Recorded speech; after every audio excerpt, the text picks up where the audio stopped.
Um, my name is Faith. First of all, don't scroll. Keep watching. The reason as to I am taking this video on my bed is because I'm not feeling quite well and it's a bit cold.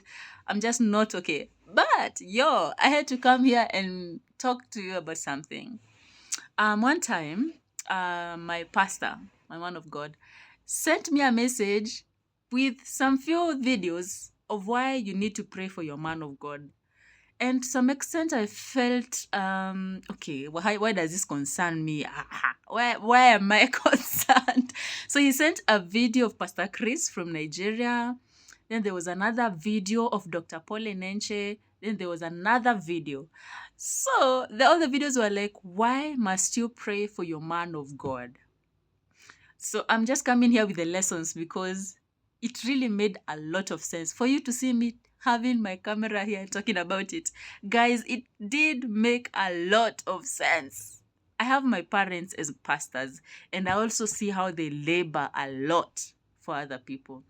So one of the things that those three men of God pointed out was whenever you're praying for your man of God, you are also elevating your own life spiritually. You might think you are doing them a favor, but you ain't. Sister, brother, you ain't doing them a favor. What you're doing is you're actually servicing also yourself because you're praying for him. For example, let's say you're praying that the service will flow, the service will be okay, people will be healed, people will be touched through him.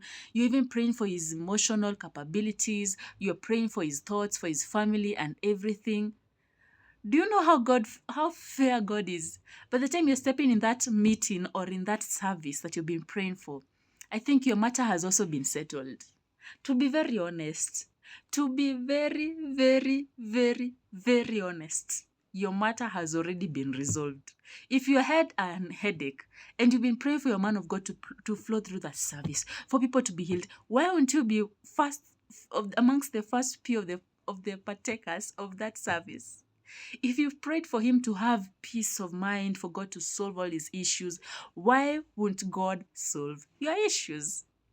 Why won't God come through for you? And all that, like, oh my God, oh my God, oh my. I have my parents are pastors, my grandparents are pastors, and those people really labor a lot.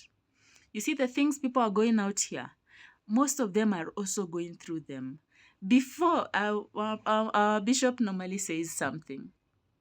Before the enemy attacks his members, he attacks him first. He gave a short testimony. I don't want to go into details. No, I don't want to go into that.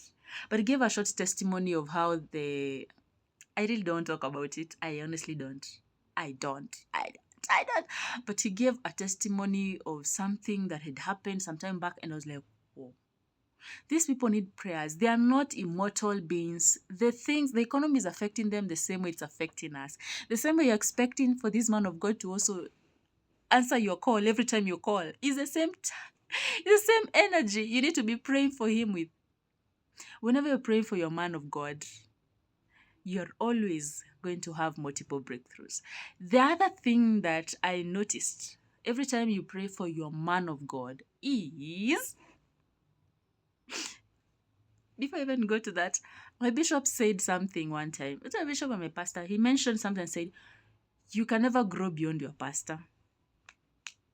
You will never grow beyond your pastor. And this is with the spirituality things and all that. You could be having money more than him. But the authority these people carry, it's out and beyond this world.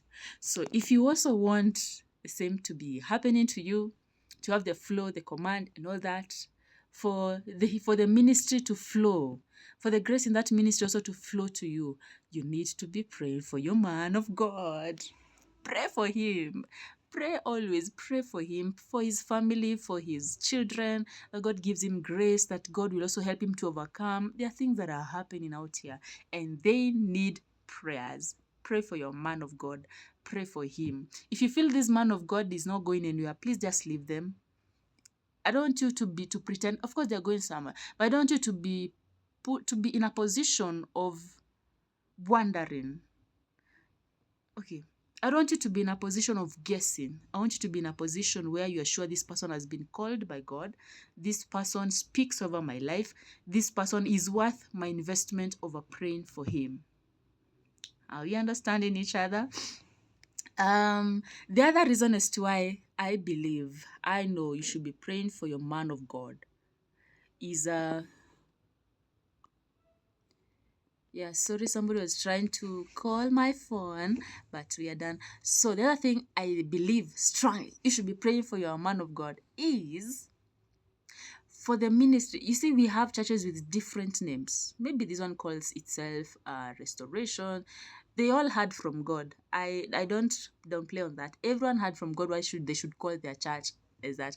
Others call it Thunder Fire. You, I'm just joking. But churches have different names. Like from ours is Glory International Ministries, and we believe in kingship. We believe in bringing men to kingship, to making them feel important, making them feel like kings and queens. And you will see after a very short while, these people begin to transform mentally, physically, the way they talk, the way they walk, everything changes by there about them. So also pray for the grace of God to flow in that ministry. You are never wasting your time whenever you're presenting your man of God to your man of God to God. His request, he doesn't have to come and tell you. Actually, he will never even mention it. They will not, because they understand these people have been given to me. I'm the one who is their shepherd. So pray that the grace that the God has installed in that place, he has given to that church and the family, that it begins to flow. If others are benefiting, you'll also benefit. Your kids that are coming, your neighbors, your friends, and all that, whenever you even invite them, you already know these people already have they're going to flow with the church, with what the church believes in. You pray for him that also the ministry grows. It is of your own benefit. I don't know if I've made sense up to there, but tell me more. Why should you pray for your man of God? Okay? Let's catch up on the next one. Bye.